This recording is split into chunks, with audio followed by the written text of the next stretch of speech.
माने कोट भैया न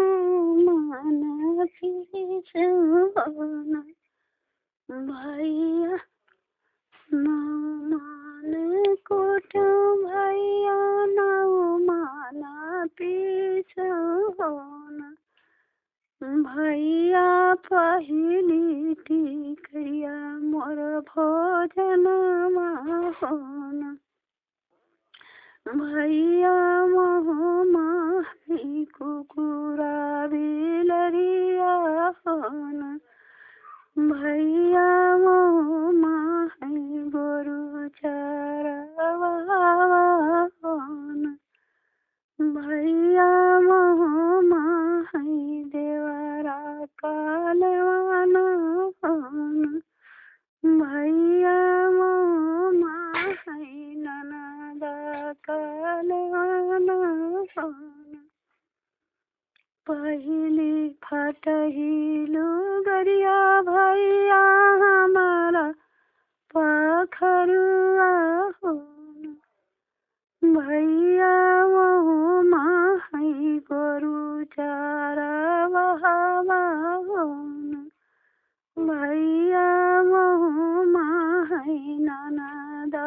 ओढ़निया होना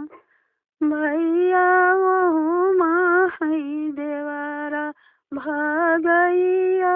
होना ई दुख जिनी काया भैया तू बाबा के अगवा होना भैया सभवा बैठी बाबा रोई होना ई दुख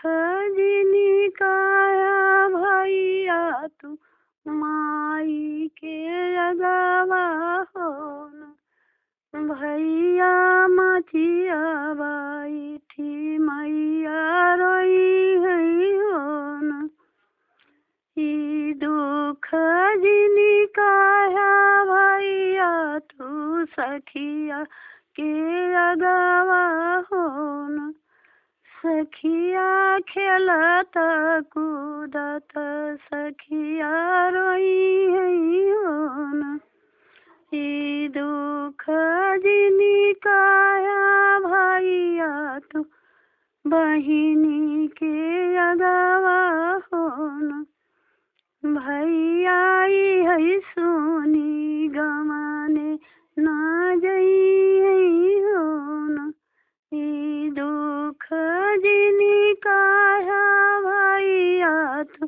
भाभी के अगवा होना भैया राम रसोइया भाभी तनवा मरी होना ई दुख